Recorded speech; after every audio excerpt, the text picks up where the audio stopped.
দয়াময় পরম দয়ালু আল্লাহর নামে সমস্ত প্রশংসা জগৎসংসারের প্রতিপালক আল্লাহর নামে আবাস প্রবাসে যে যেখানে আছেন সকলের সুন্দর সুস্বাস্থ্য কামনা করছি। সকলকে জানাচ্ছি স্বর্গীয় সালাম, সালামুন আলাইকুম। প্রিয় দর্শক, আপনাদের সামনে হাজির হয়েছি কোরআন সিরিজের আরও একটি ভিডিও নিয়ে।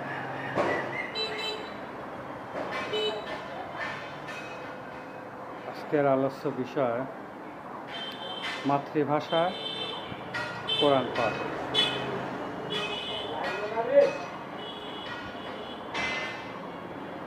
তো আমরা জানি মহাগ্রন্থ আল কোরআন নাজিল হয়েছে আরবি ভাষায়। কারণ হচ্ছে রাসূল ছিলেন আরাবিয়ান, তার মাতৃভাষা ছিল আরবি। তো সেইটা যদি অন্য কোনো ভাষায় যদি নাজিল হতো, রাসূল বুঝতো না, বোঝাতেও পারতো না, তার জাতিরা বুঝতে পারতো না। সেই জন্য মহান আল্লাহ আমাদের রাসূল সালামুন আল্লাহ মুহাম্মাদের উপর আরবি ভাষায় কোরআনটা নাজিল করেছেন। তো এখন প্রশ্ন হচ্ছে যে পৃথিবীতে যত নবী রাসূল এসেছেন প্রত্যেককেই কি তার নিজ মাতৃভাষায় কোরআন নাজিল করেছেন? হ্যাঁ বন্ধুরা, তার প্রমাণ আল কোরআন। কোরআনের 14 নম্বর সূরা ইব্রাহিমের আয়াত নং 4। চলুন আমরা আগে সেখান থেকে পড়ে আসি।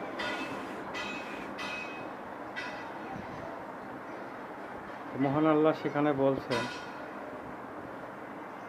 আমি প্রত্যেক রাসূলকেই তাহার স্বজাতির ভাষাভাষী করিয়া পাঠাইয়াছি, তাহাদের নিকট পরিষ্কারভাবে ব্যাখ্যা করিবার জন্য।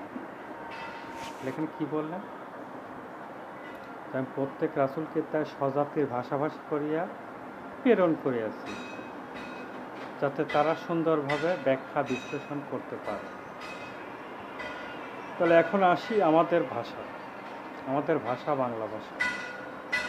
আমাদের ভাষা আরবি নয়, আমরা আরবি ভাষা কোরআন পড়লে বুঝতে পারি না।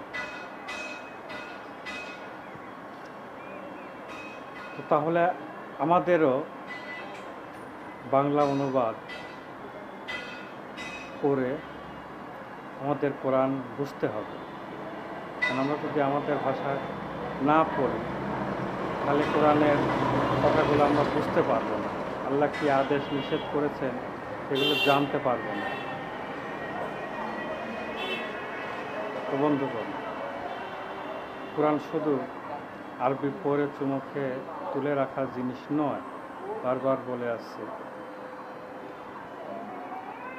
এটা ব্যক্তি, পরিবার, সমাজ, রাষ্ট্র জীবনে এটা পালন করতে হবে। আপনারা দেখুন, এই যে আমরা সালাত আদায় করি, তো সালাতে কি বলছি আমরা কিন্তু বুঝতে পারছি না। আমরা যা বলছি তা আমাদের বুঝতে হবে এবং সমাজে এটা বাস্তবায়ন করতে হবে। কারণ আল্লাহ বললেন সালাত অবশ্যই অশ্লীল মন্দ কাজ থেকে বিরত হবে। কেমন করে? কারণ আমরা যা সালাতে বলছি তা যদি ব্যক্তি জীবনে পালন না করি তাহলে কখনো অশ্লীল মন্দ কাজ বন্ধ হবে না। তাহলে আমরা কোরআন আরবিতে পড়ছি, বুঝতে পারছি না যে আল্লাহ আসলে কি বলেছেন। এবং দেখা যায় যে আমরা একটা ব্যক্তি যখন মারা যায় বা মৃত্যু তার উপস্থিত হয়েছে এমন লক্ষণ প্রকাশ পায়, তখন দেখা যায় যে গ্রামের মেয়েরা তার সামনে কোরআন পড়ছেন। তো ভাইজান, কোরআন কি আসলে মৃত মানুষকে শোনানোর জন্য আছে? না, কোরআন আছে জীবন্ত মানুষদেরকে শোনানোর জন্য। তো সূরা ইয়াসিন পড়ে মৃত ব্যক্তির সামনে পড়লে তার আযাব কম হবে, এটা বিশ্বাস না, কখনো না। কারণ কোরআন শুনে বুঝে সেটা পালন করতে হবে। মৃত পথযাত্রী ব্যক্তির সামনে কোরআন পড়ে উনি ওগুলো কি শুনে, আর তখনও তো মাতৃভাষা করা হয় আরবি। তো মৃত পথযাত্রী ব্যক্তিটি কি বুঝবে যে কী নসিহত করা হচ্ছে, কী উপদেশ দেওয়া হচ্ছে, বুঝতে পারে না। তো আমরা ছালাতে বলি, দাওয়াতি কাজে বলি, আমাদের নিজ মাতৃভাষা বলতে হবে। তাহলে আমাদের ব্যক্তি, পরিবার, সমাজ, রাষ্ট্র, আন্তর্জাতিকভাবে আমাদের কর্মগুলো সুন্দর হবে, অন্যায় অবিচার দূরীভূত হবে। এবারে আশ্চর্য লাগে যে আমরা কোরআন পড়ি, কিন্তু কোরআন অনুযায়ী আমরা জীবন গঠন করি না বা জীবন চালাই না। কেন? পিছনে একটাই কারণ, যে আমরা তো আসলে পড়ছি, কিন্তু আমরা তো বুঝছি না যে আমরা আসলে কোরআন থেকে কী বলছি, কী করছি।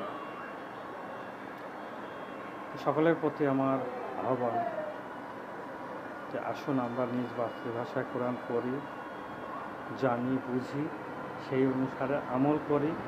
তাহলে কোরআন যে উদ্দেশ্যে নাজিল হয়েছে সেই উদ্দেশ্য সার্থক হবে। তো এই আহ্বানেই আমি আলোচনা থেকে বিদায় নিচ্ছি। আল্লাহ হাফেজ। সকলের প্রতি আমার আহ্বান থাকবে, আপনারা এই চ্যানেলটিকে সাবস্ক্রাইব করুন, শেয়ার করুন, যাতে আরও ভিডিও।